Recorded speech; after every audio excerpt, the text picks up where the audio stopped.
Welcome back to Mad Men, the podcast where we smoke, we drink, and we make terrible life decisions in the name of advertising excellence. I'm your host, John Negroni, and I'm, of course, joined by my usual Mad Men. First up is Will Ashton, who is watching the show for the first time. And Will, I'm so sorry for taking you away from the podcast, making you eat ice cream. My bad. I'm so terrible. Well, I do hate ice cream, so I would be very mad of you if you did that. I know that about you. But I feel like I'm on LSD right now because your voice sounds like you're an alien trying to conquer Earth in my feed for some reason. I don't know what it is. And I'm sure the listeners, it's fine. But for some reason, right now in my feed, you sound like you're like a Martian being like, hello, fellow Earthlings. Well, Ashton, I don't know what to tell you, except that if you have any extra of that LSD, please be sure to share. And also on the show, we, of course, have Mike Overholtz. You watched the show back when it was originally airing. He's back. And Mike, I got to ask you, do you know how often people tune in here and listen to this podcast and feel something? Almost never. Although also I would like to say, I think we should always make you do the intro twice. Like you're usually pretty good at the intro, but that second time, man, you were crisp. It's Michael Scott, right? Because he's like, Pam lets him do a little trial run in the beginning. Yeah. Pamela. Pam Beasley.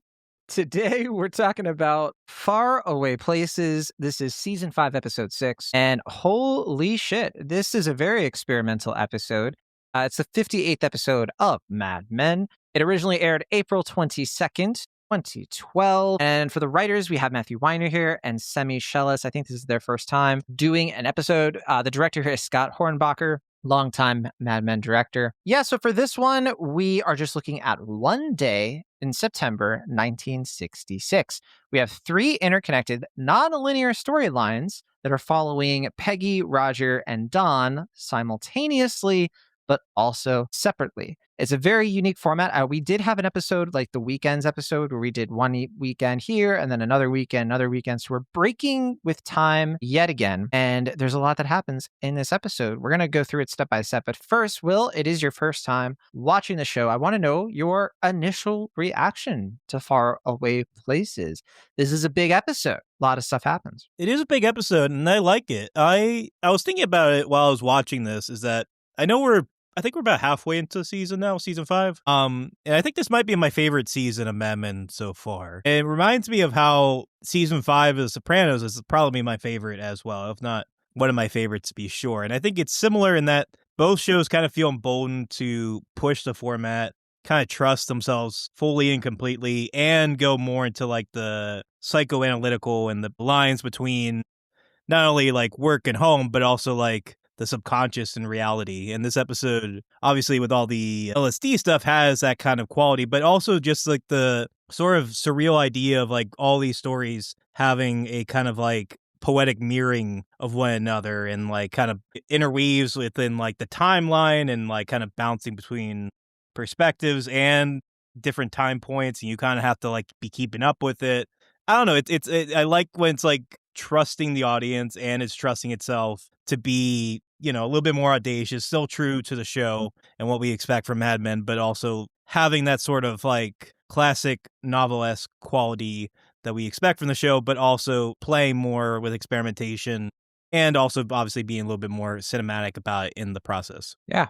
And, Mike, one thing that I'm really curious about on your end, because there's a lot there. And I'm curious, since you are rewatching this again, do you have like a kind of similar take as last time, or do you feel differently about this episode? What kind of stuck out to you on your rewatch? I think this is like one of the great Mad Men episodes to get to watch multiple times. I think rewatching this time, knowing what I know about the rest of the series and everything, I think I'm able to appreciate more of the character work that is put into this episode. I found myself on the second time going through it, like, frankly, just being really excited to talk to you guys about it. Yeah. I think a lot of times when I watch, maybe not that I'm not excited to talk to you guys, but I'm just like thinking about like, okay, I guess that's something I'm feeling about this episode and I'll bring this up. But like watching this one, I was like, damn, like I'm really excited to talk about this one. Yeah. And I'm excited to talk about what you think the whole episode is doing, and like the context. We're going to go step by step through everybody's story. in this, and it really is like 3 short stories, like they say in Mad Men Carousel. And yeah, I think for me, like looking at this episode as a whole, I think the episode seems to fundamentally be about illusions. And specifically, at least my takeaway is it's telling the story of like the illusion of escape, how you can't really escape human connection and the consequences when you try, how lonely you can feel existentially, because each character in this seems to believe that they can go on a trip, whether it's the literal, like, let's go upstate and get away from work. Let's go to the movies and service a gentleman. Let's take LSD and have a trip from our own minds. And whether it's literal or metaphoric, they're trying to solve these problems. They're trying to find themselves. But what they're actually figuring out is that people can't necessarily outrun their fundamental need for genuine intimacy. It's the thing that tears Roger and Jane apart. Even though it's inconvenient for them to split up, they don't have that love. They don't like each other and they need that escape hatch. And LSD is just kind of that. And with Peggy, I mean, she is trying to escape into Don's whole world of like power and having her own sexual freedom. But she realizes that she needs an emotional anchor that in this case she sees as Abe. I know Mike hears that and he's just cringing because he hates Abe so much. But it's up for debate, right? So yeah, I love this episode. I think that it's a really powerful one that doesn't try to insist upon itself, as Seth MacFarlane would say. And I think the stuff with Don and Megan in particular is really well done. I love what this episode does with mirrors, and how they reflect like emotional crises, how disorienting it can be, all that stuff.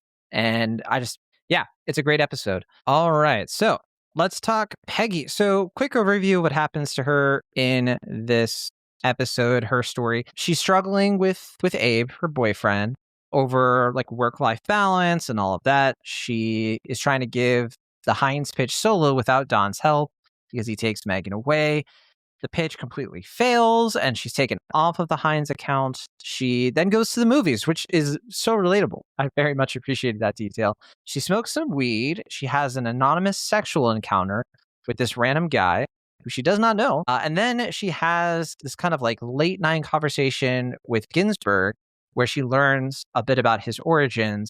The end of it has her reconciling with Abe by calling him, partly, I guess, to confirm like if he thinks the story that Ginsberg told her might be true, that he was born in a concentration camp. And yeah, that's kind of the cover of it. It's probably, I don't know if you two will agree. This is my favorite one. I think like the LC one is funny and it's the more memorable one people talk about. But as a short story, like I love the construction of this and what it's doing and how it plays out. I think it's like very melodic and melancholic. And I think it's the deepest of these, or at least for me. But Will, what did you think? Do you think Peggy, I mean, what would you do in her shoes, I guess? Yeah, I mean, even though there's the irony of this is the one where she goes to the movies, this is the one that's most literary as opposed to the other ones, which is a little bit more cinematic. Obviously, there's so many fun visual details in the LSD Roger Jane story, but also there's like very acute editing and pacing with the Dawn story and kind of building this escalation, building the sense of disorder, in a private kind of low stakes kind of way. That this one, it's definitely a lot gentler and a little bit more low key, which is funny because this is also one where someone's yelling at somebody. But I mean, I think it's fun for sure. I could see this one being more rewarding, I guess, on rewatch, but I think easily the Roger one was the one that I was having the most fun watching. Yeah, I know, Mike, you're probably chomping at the bit to talk crap about Abe. And this is one of those cases where like Abe sucks. That opening scene with him and Peggy, he is just the worst. The absolute worst. He is, and you can't take it away from the guy because he is the worst. But I think it's fun. It's like it's always just fun to see Peggy as Don. Like I chuckle every time I hear the line of like, and when he's like, and when you come home, you don't even want to have sex, but you do it just because. And she talks about how tired she is. I feel like the gender norm reversal of like Peggy being like, I would say the more like masculine of the two with how those roles would be in the 50s of not, coming home and not wanting to have sex because they're too tired or not wanting to go to the movies with him. And then, he says have a shitty day, which is just such a shitty thing to say. But I think, Will, you're right. Like, the first time you watch these three, I think that Roger is super fun. But on the rewatch, it was super rewarding to watch Peggy's. She's just the most interesting character, I think, on the show by up to this point. And so I just love seeing that develop more and seeing, her become Dawn and have these like similar moments. I think I figured out why the pitch isn't quite working. It has nothing to do with Peggy not quite getting it or whatever. I think so. The pitch was what's the tagline? Like home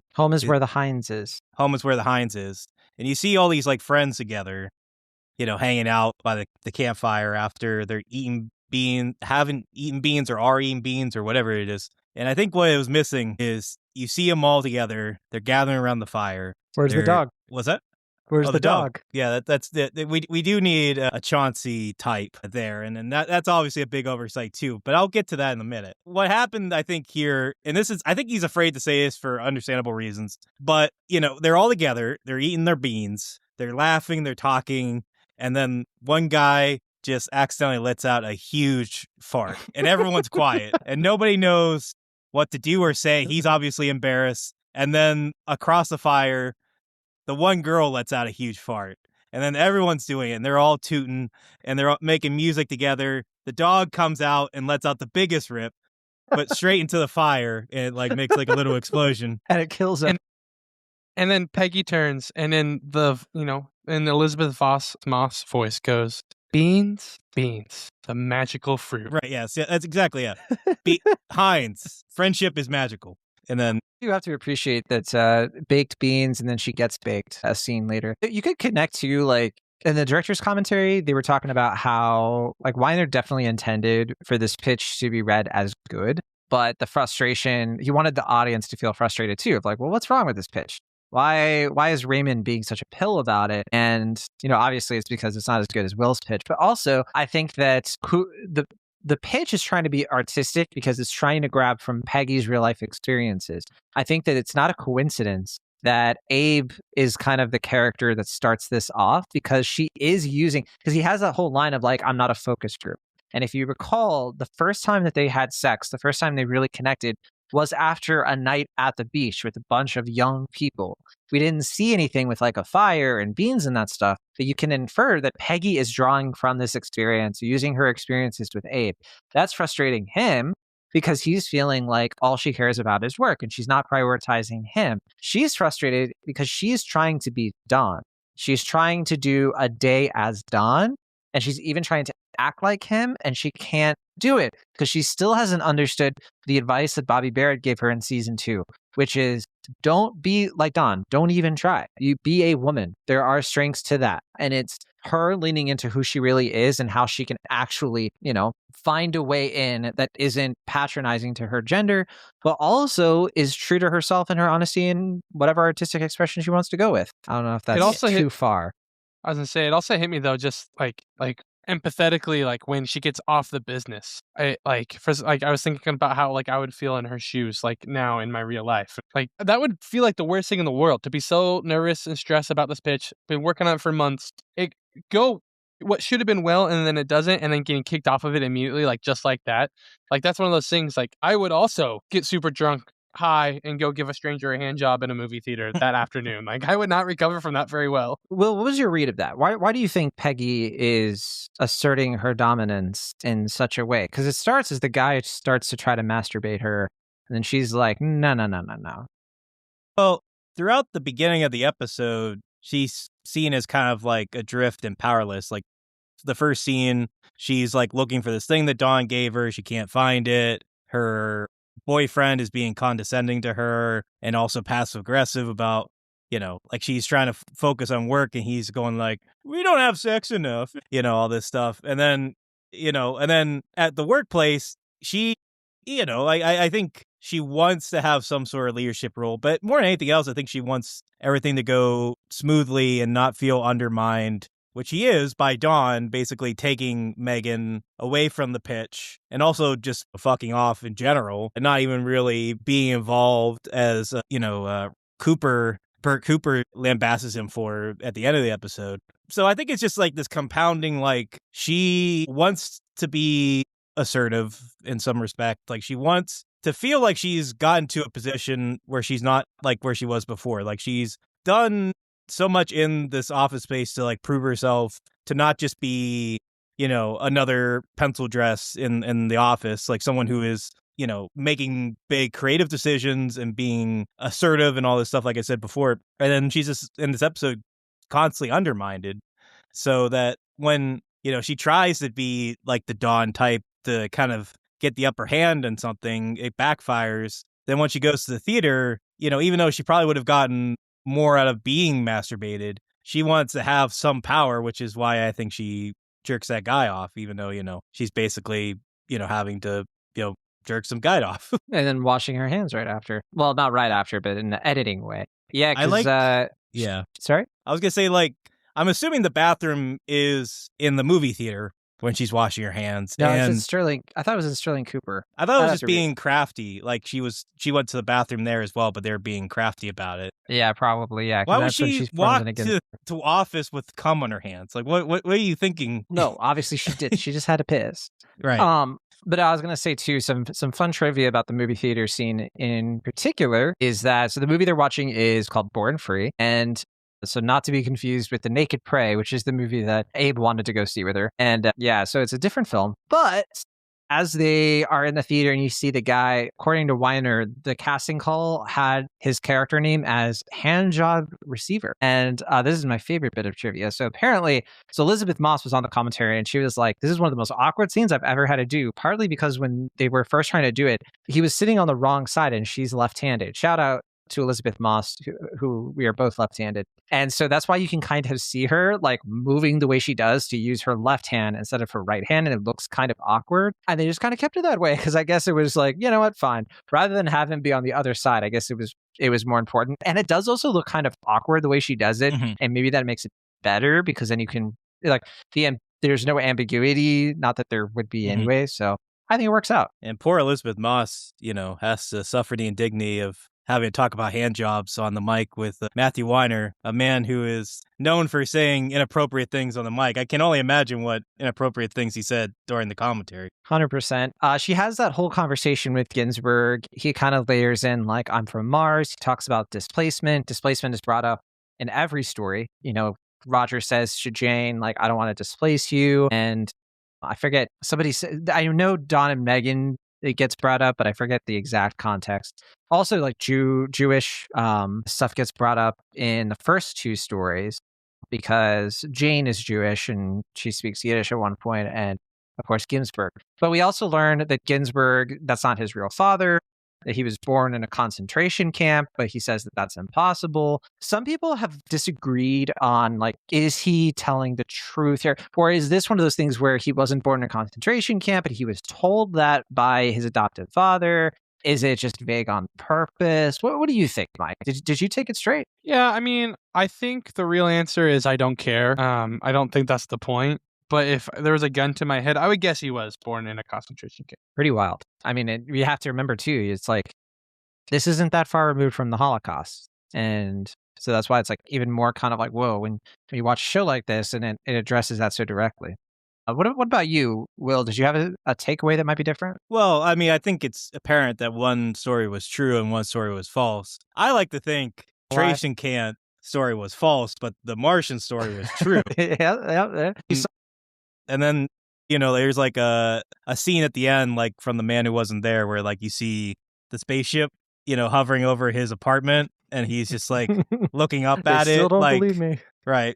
Like they were like getting ready to abduct him, but like he goes like, no, not yet. I still have work to do. Yeah. I have to stay where I am. Right. It pans to him at home, and it's like, hey, this is my roommate, Mindy. And pulls out his ID card, and she's like, why do you go by that fake name, Michael Ginsburg? Why don't you tell everybody what your real name is? Or you end the episode with, Ginsburg comes home, he throws his briefcase down, he puts his jacket on the coat hanger. His dad, is cooking spaghetti or whatever. And Ginsburg's like, Dad, why are you still dressed up? And he's like, oh, I forgot. He unzips. He's a Martian. And then, Ginsburg does the same thing. And then that's the end of the episode.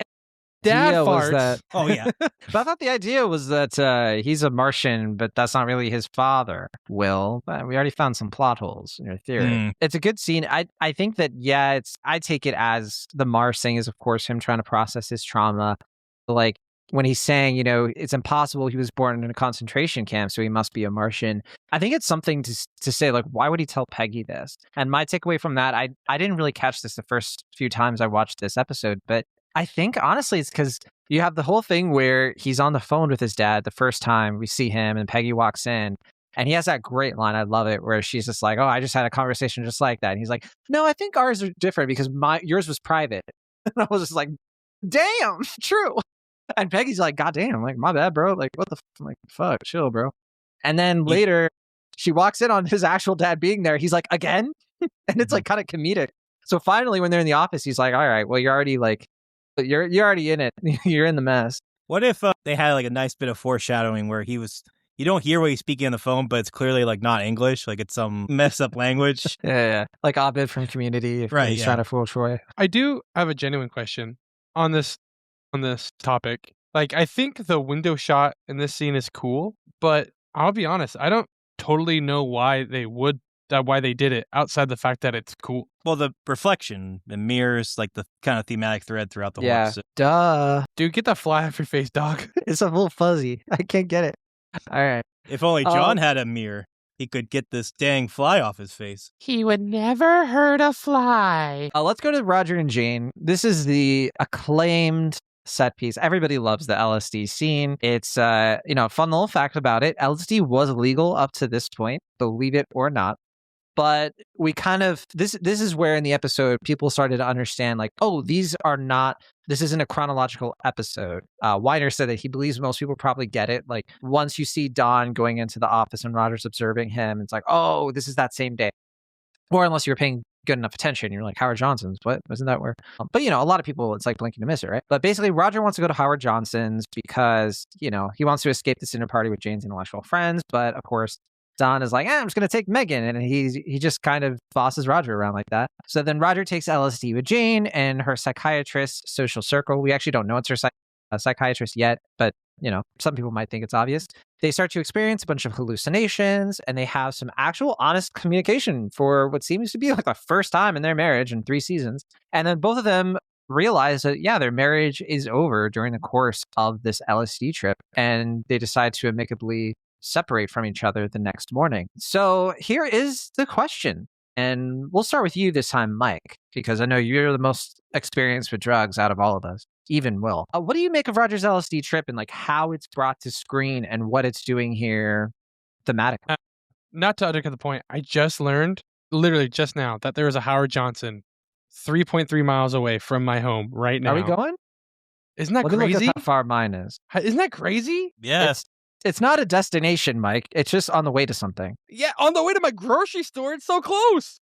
There you go. No, okay. You can take your wife. Oh, yeah. She doesn't like Take orange.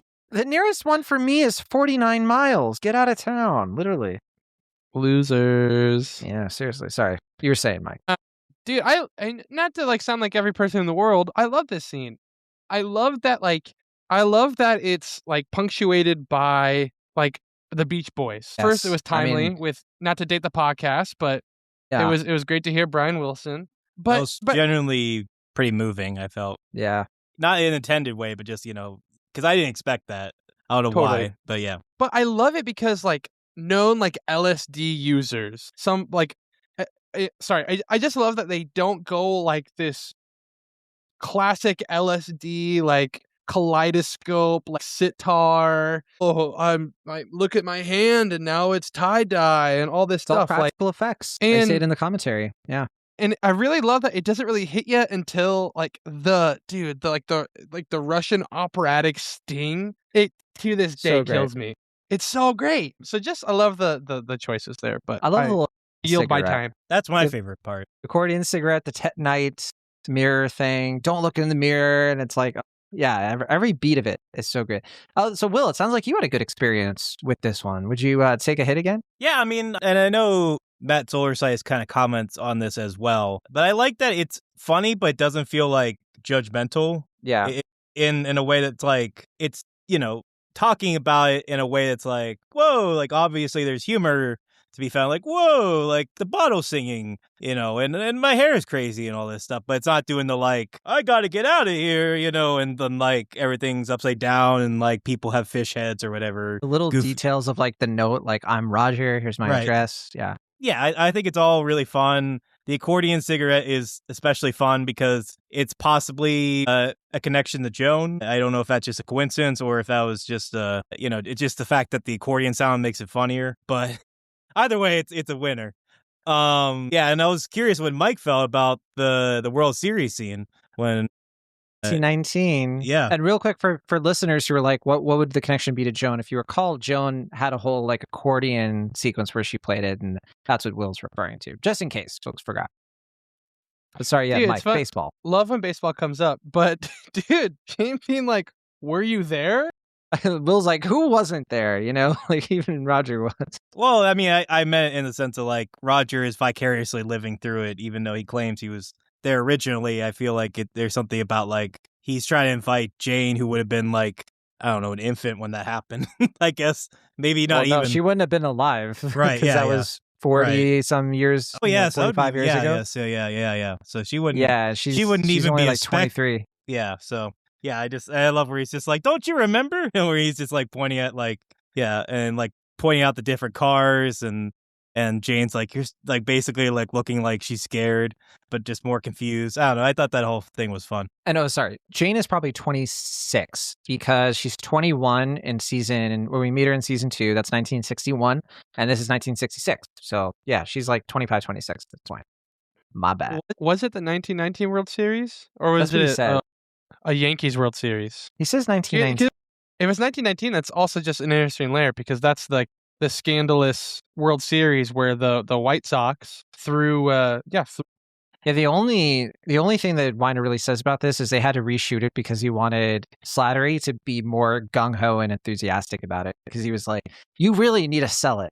And so they did that. I love like, so in every part of these stories. I think he just wanted to get John Slattery naked again. Yeah. Oh, I was gonna say Jane, but either way. I'd like Jane, like, so Peyton List, who plays Jane, like she's starting to get undressed for the scene, and Weiner's like, what are you doing? No, you can get lunch. Jessica Paré, who plays Megan, is just like, everybody has to undress. Master, like, this is how I just learned that there's 2 Peyton Lists. You just confused me so much. Yeah. No, you did. We talked about that, I thought, when she came into the show.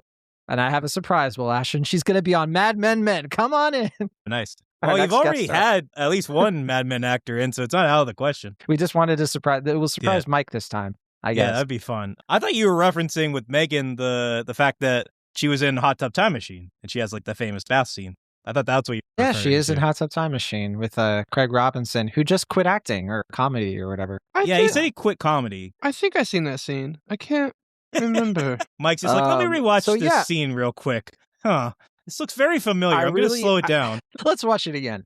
And I really like how in each of these stories, the characters are lying on their back, staring upward at some point. So like Peggy's on the couch, and then Jane and Roger are on the ground. Like Roger has the towel wrapped on his head. John Slattery even said, he's like, yeah, I brought those towels from home. It's like the pink towel. But they're like kind of staring up in the mirror. So there's the mirror thing again. And then, of course, Don and Megan are looking up on the apartment floor as well after they have their whole French movie chase scene. But what's interesting to me is like Peggy's the only one who does it alone, which I thought was kind of interesting. But we can get into that more when we get to the Don and Megan stuff. I do want to say why I like this sequence. I think this is one of those like few times in Mad Men where a character in the show actually experiences some clarity, and like clarity about their situation, their relationship. And then when Weiner brings it together, like the tone of it is actually kind of joyful. It's like there's a relief to it. Roger says the last thing in the episode, he's like, it's going to be a beautiful day. Like he generally seems really happy. So while like so much of the show and this season in general is about repression and denial and this kind of like slow emotional rot, this like car crash that's kind of teased in Signal 30, we see Roger kind of on a different track entirely. He's willingly opening up. And obviously there's a lot still for him to figure out, but you do kind of leave his story, which is in the middle, feeling a genuine like kind of optimism, like maybe things are going to get better for both of these people. Whereas like Don and Megan, it feels so like, whoa, something's really deeply wrong here and it's not getting resolved. Peggy, it's like a big question mark with her and Abe, obviously. And that's why I think like for Roger in the center, it's like that's the breath of fresh air. There's like a lighting change. Obviously, the music is super weird. And if I don't know, I just really like how it makes Roger so vulnerable. Like he's always the quip machine. He's charming, but he's also this really shallow dude down to like we hear his thoughts when he's on LSD. But then as it proceeds, like we get realness from him. Like he starts to confess things and he's not ranting or joking all the time. He's actually listening to Jane and engaging with her. He's not performing for her. And that's when they're able to realize together that, yeah, like their marriage is over. It was always a lie. And then the next morning, there isn't this big freak out about it. They just kind of come to terms with it. And it's such a contrast to the next thing with Don, where Don has a meltdown and he acts like a child the whole time. And yeah, it's one of the only like honest, genuine breakups we've had in the show up until this point. So I'm a big fan. Yeah, and it's the symmetry, I guess, of like they're both older men married to younger women. Jane and Roger are separating, but they're finally happy. Megan and Dawn choose to stay together, but they're just performing the idea of being happy. Basically, they're clearly still miserable or not in a great place. But I like to think that Roger at the end, when he's saying, it's a beautiful day, it's like that first scene in Austin Powers, The Spy Who Shagged Me, where Austin Powers is like, wait a tick, that means I'm single again. Oh, hey. And then, Roger's going to have his like variation of like going out and about being a single man. He's going to have like a British accent at some point. Sure, it's going to take that guy some time to recover and get himself back onto the market, right? You're right, Mike. You're right. He's going to go to a baseball game. He's going to clear his head. He's going to get some head from somebody who's like Peggy, but not exactly Peggy. Calm down. Well, maybe that's what he needs. Maybe he doesn't need his secretary. Maybe he needs Don's former secretary. Yeah, that would be new for him. I think Roger needs the guy that Peggy gave the hand job to. There you go. Yeah. I mean, they're going to be in the movies all day anyway. So yeah. Let's go to Don's story. So Don and Megan. I forgot to mention my favorite thing about the last shot in the movie theater is that you very clearly see somebody like seated maybe like a row behind them, like 2 rows maybe behind them.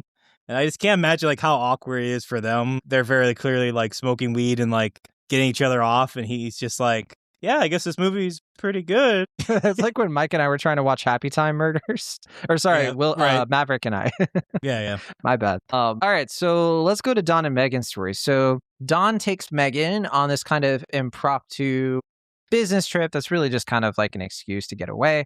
They go to Howard Johnson's in Plattsburgh, New York. For those of you who don't know, Howard Johnson's, it's still a thing, but it used to be like the most common restaurant chain in the US, like during the 1960s. It was started up in Massachusetts. That's where I'm from, by the way. And in this case, they're going to one of the flagships in Plattsburgh, New York. So there's a big fight that escalates between Don and Megan. I mean, it's simmering the whole, like the car ride and like when they're at the restaurant.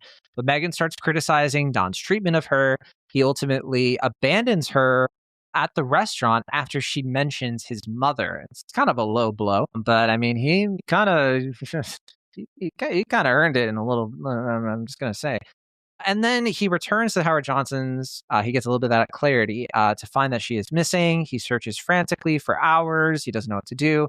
Finally, he goes back to their apartment and they have this frankly violent reunion that leads to some sort of emotional affiliation.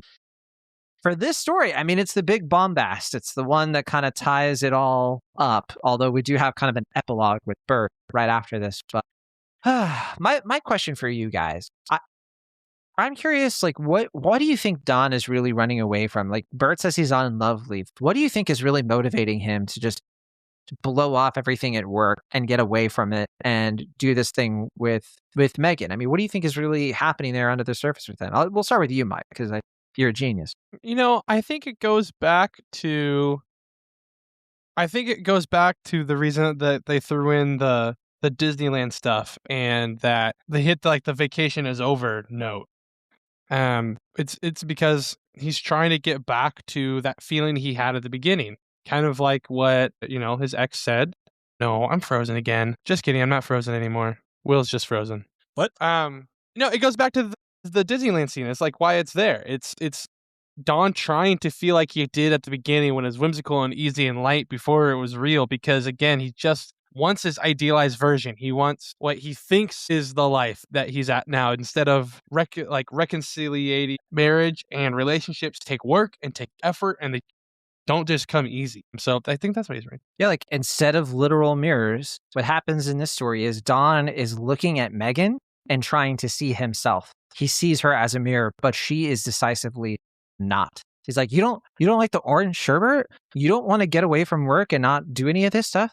You're trying to embarrass me? You have a mother? Like all of these things, and like not understanding that intimacy is celebrating your differences and how you challenge each other. It's not just you're looking for a clone, a person who is just going to satisfy your every need. And I think Megan doesn't totally understand what's driving this either. She's just kind of seeing this as like, Don wants to control me, which he does. That's what he's doing, and that's valid.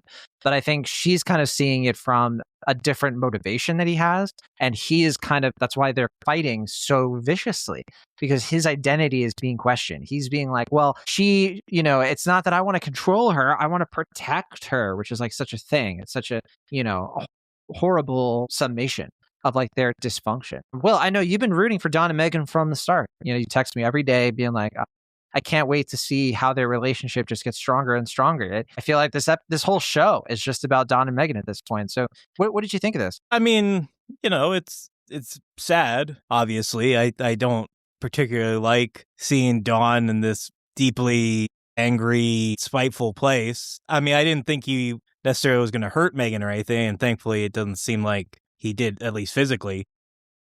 Just traumatized her. Sure, I thought you were going to say, like, it's sad. I mean, I had to watch people eat all that ice cream. I mean, that was disturbing in its own right for me, but I was sympathetic with her because I was like, I know what it's like to not like ice cream, but have to eat it, because everyone else is expecting you to. But yeah, in any case, yeah, I mean, I am definitely curious to see where their relationship goes from here. I can't imagine it's a great place, but I'm still rooting for these crazy kids to figure it out. I love the last, well, not the last, but the second to last moment where Don's like cradling her, having this very Freudian, like he's hugging her like a child hugging their mom, but also like a husband hugging a pregnant lady, even though she's not pregnant, presumably. And all this stuff. Yeah, it's a lot of Freudian stuff in that for sure. And their whole relationship in general, I guess, based on the fact that it's based on this whole idea of like, he was attracted to the fact that she was this good mother on this trip, in a fantasy land called Disneyland, or whatever. But yeah, I'm hoping for them, but I'm not optimistic. Is it a surprise that Don loves orange sherbet, which is like this artificial, melts instantly kind of fleeting thing? And he's like, you don't like it?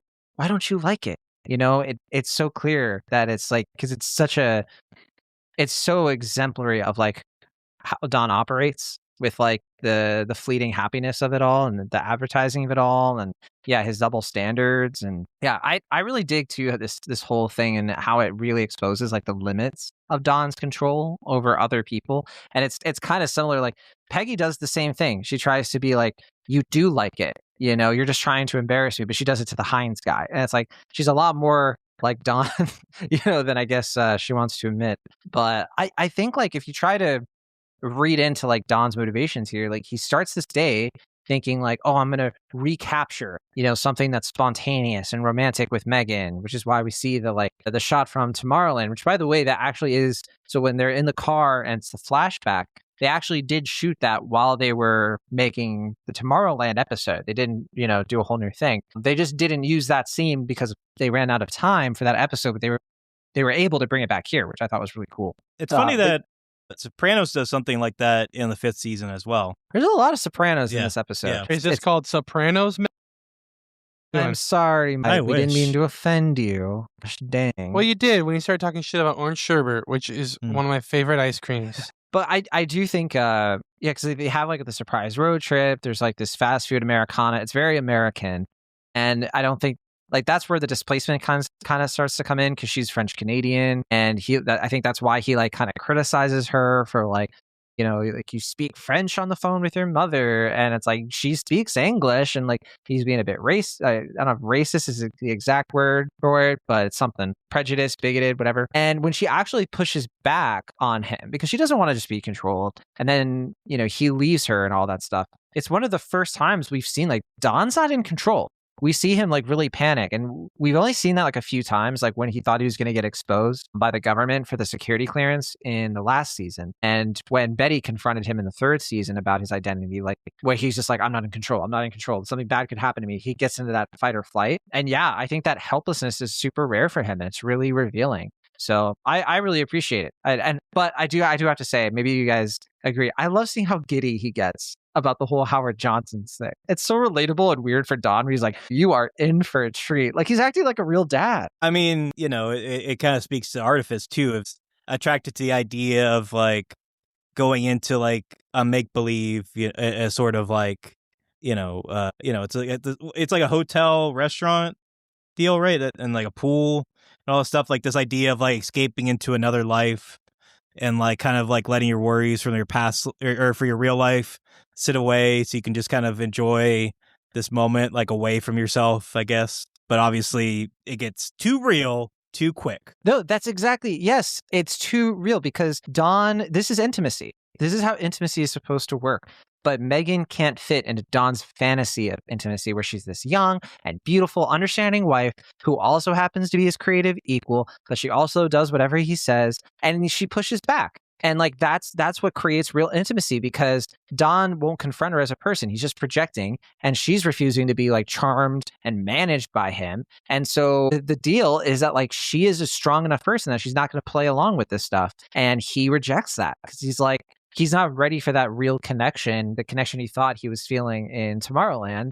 But that's what it would take for them to like find something meaningful and lasting together. And that's the big, who knows what's going to happen after this? I don't know. I feel like I dampened Mike's enthusiasm for Howard Johnson's. My bad. Do you know what brought me back? I swear to God. Do you know what brought me back? I just looked at my local Howard Johnson's. And do you know how much a room for one night would cost me right now? $80? $69. Nice. Is that including a working pool, though? It does include a working pool until I eat some orange sherbet and I have an accident. Right. It happens every now and then. One of the funny things they said in the commentary, they were like, every time we cut to the Howard Johnson sign, they wanted it to like change the text to be like, woman missing.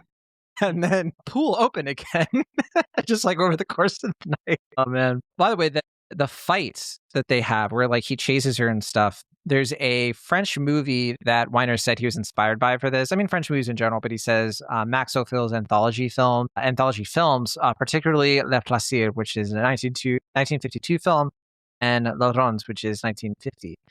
But yeah, you can tell. It starts to get a little rat-tattoo-y in that apartment, if you catch my meaning. I feel like he has bad experiences at diners, because there was another incident, if it wasn't for Megan, right, where like his kids were acting up at like a restaurant. Was that in Tomorrowland? Yeah, the milkshake, where he falls in love, where he realizes he wants to propose to Megan. Sally and Bobby are fighting. She knocks over the milkshake. By the way, you even see like when they had the flashback, because it was filmed during Tomorrowland, that's the wrong Bobby. Because the Bobby in the backseat is the actor who played him last season. So I thought that was funny.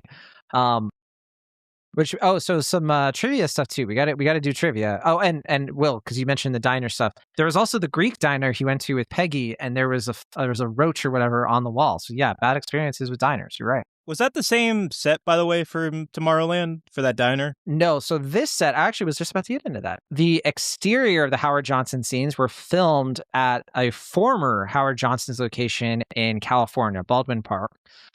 They did like some amazing like prop stuff to try to make it come to life. And apparently like the prop department, the art department kind of spruced it up and everything. The interior stuff was just like a set, but it is a different set in that sense. But of course, like it's one of their Pasadena sets, to my understanding. Another piece of trivia, so that kind of covers it. I wanted to go through the rest of the trivia and the critical reception. But was there anything else for the Don and Megan side of the story that you guys wanted to cover? Perfect. Yeah, I can't think of anything at the moment. Well, interrupt me if I bring up something in trivia you think is fun. There was one thing, it wasn't related to this, but it was related to Dawn. And it's the only question I have about the like non-linear timeline which is that they show Peggy's drinking from Dawn's whiskey or his alcohol when she falls asleep in his office. And then you see later that Roger like holds the empty bottle, and it's supposed to be like, it's like kind of funny because like Peggy drank it, but then that's supposed to be earlier. So was that like a fake out, or was that like what was the idea there? Just that Dawn also had an empty bottle and replaced it? I'm not sure. I'd have to revisit the show because I'm not sure what you're referring to exactly. So I don't know if that was intentional. When the pitch meeting goes bad for Peggy, she hides in Dawn's office and she's like drinking his whiskey, right?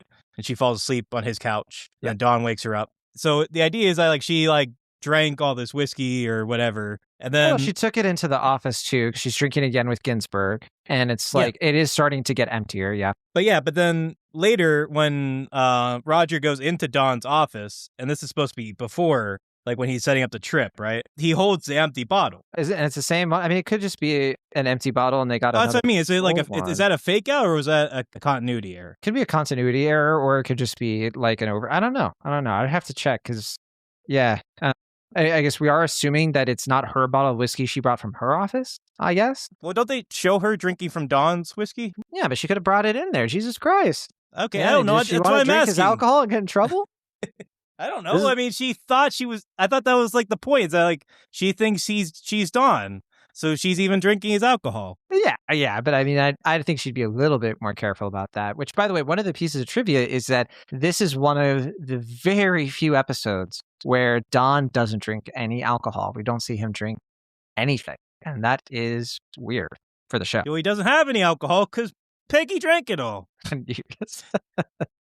More trivia here. For the LSD stuff, Weiner said that he consulted people with actual experience for authenticity. And there's this kind of, if you could read between the lines, he's trying to say that he's done LSD, but he won't say it, obviously, because they're like, well, yeah, who told you that? And he's like, people. Let's see here. Yeah, we talked about the Beach Boys song. Loved hearing it here. We talked about the movies that were featured, Born Free and Naked Prey. The song, of course, that Dawn is whistling is I Want to Hold Your Hand when he's in the car. And according to Weiner, they even had to pay a lot of money just for that, even though he just whistles it. That's how these things work. There's a book mentioned at one point called the Tibetan Book of the Dead, Tibetan Book of the Dead. I didn't look into it, but it seems to be a real thing. Oh, yeah, no, it's a real thing. Yeah. Yeah. I had never heard of it myself, so I was just kind of like, oh, okay. The Frank Lloyd Wright line came from Matthew Weiner's actual real life. The episode was inspired by Semichellis' friend's real relationship experience, kind of broken out, obviously. And that Ted Knight's 1966 hair color advertisement is real. That whole thing was real, that whole magazine and all of that. They didn't just make that out of nothing. In terms of critical reception, this episode had 2.6 million viewers, so it's on the higher side. And yeah, I mean, it's one of the more overwhelmingly positive episodes in terms of the critical acclaim. People really dug the formal experimentation even at the time. I remember listening to like NPR when this episode came out, and I remember the host raving about it, and they're like, this is so good, and all that blah. It got an Emmy nomination for Outstanding Writing and Outstanding Single Camera Picture Editing. Sorry. Well, no, I was just going to say, and that reminds me of another thing I wanted to say, which is, well, first, what I was going to say before was that I think this is also one of the highest rated episodes on IMDb. If I'm not mistaken, for Mad Men as a whole. But what I was going to say, when you were talking about the Emmy nomination, is that one of the things I think makes this season particularly stand out, I guess, is that I think Matthew Weiner seems to have a pretty heavy hand, more so than usual, with writing. I think he's been credited so far with co-writing or solely writing every episode at this point in the season. And I think that really helps the show feel more kind of cohesive and like novel-esque and singular in that way. And I think to be fair, though, because we've talked about this in the commentary, is that he's always had a pretty heavy hand in the writer's room. It's just, I don't think he always gets credit for the actual script, but he comes up with so much stuff. A lot of this is the people write the script, but he kind of brings the ideas out of the room and helps pick and choose them. He does a lot of the development, and he doesn't always necessarily write each individual thing, but he has a lot of sway as of course the creator of the show. I think some of that does come down to like, maybe they split hairs sometimes, or maybe it's him kind of muscling for, hey, I have more of a co-writer credit here because maybe there was like something I did a treatment of. Who knows? We don't know. We'll get Matthew Weiner on the show, Will, when we get to his last episode of his last appearance in Mad Men. Actually, I'm just kidding because he hasn't shown up in Mad Men. unless I'm forgetting. You guys didn't talk about in the group chat what you thought of his New York Times best movies of the 21st century list. Yeah, I saw that. I didn't have a chance to look through it. I assume it's ridiculous. And Well, I mean, we have our typical Matthew Weiner comments in here where I'm just like, I mean, the picks themselves are pretty good. I just think some of them are funny considering that they're Matthew Weiner. Like the fact that he picked Tar is really funny. I did see that. Yeah. I wasn't canceled. Right. I'm still doing stuff. I mean, so a lot of them make sense. Like he did The Lives of Others. I think I saw Mulholland. Yeah, Mulholland Drive is there. Yes. The Lives of Others. In the Mood for Love, I think, is on that list. Those are ones I remember off the top of my head. Yeah. For listeners who are like, what happened to Mike? I think something happened to his microphone. And so that's why he's not talking. It's not because Mike is not enjoying the conversation. I see his facial expressions. He's giddy. He's laughing it up. He has some orange sherbet in his hands, which I guess he went to Howard Johnson's over the course of this episode. So that explains that. And I hear. We hear him. Hey, Mike. I'm right here. Your microphone said it was off. So I was like, oh, I guess Mike is having tech issues again. Okay. No way. No, my microphone's never. It was muted. I guess I took it personally. I don't know. I guess my microphone was like fleeting, like orange sherbet is, like instantly melt. Because everyone hates when something instantly melts in your mouth. It's not like what you say when you eat a good steak or something, right? I guess you could say, Will, that the intimacy between me and Mike is just not there. We don't have that honest communication. Mike, do you want to do some LSD legally? When I was 8 years old, I got my tonsils taken out, Sure. and for I think 2 weeks in a row. All I ate was orange sherbet ice cream, and all I watched was, and I definitely told you guys this. Do either of you remember? No, I thought you were gonna say all you took was LSD. Sure.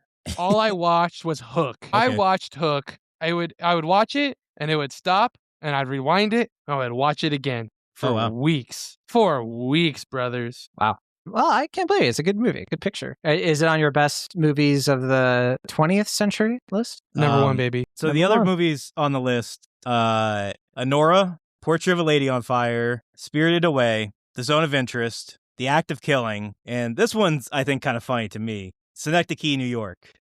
The idea. These are a lot of the movies I picked. I know. I'm saying that they're good picks. I just think some of the choices are funny considering that they're Matthew Weiner. Yeah, I guess so. Yeah, I see what you're saying. Yeah, because so for the listeners, I picked Mulholland Drive as my number one, and I also had In the Mood for Love, Act of Killing, Synecdoche, New York.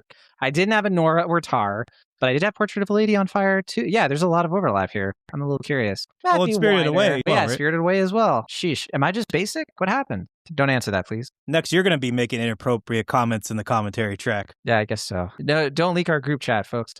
Thank you so much for listening to Mad Men. It's been a pleasure as always. Hopefully, we'll be back for Codfish Ball, or I forget the exact name of the episode. It's like Take Me to the Codfish Ball or Going to the Codfish Ball, something like that. But we're moving right along through season 5. We're past the halfway point. I think we're about to be at the halfway point almost, because I think it's 13 episodes. So we're making it through. We just have 2.5 seasons to go. Thank you for listening. And definitely keep watching the show with us if you have the patience. I mean, we'll be in faraway places. I don't even know. This will probably not come out until like 2026. So I don't know. If you're keeping up with it and patiently waiting for episodes, I apologize. And I guess thank you.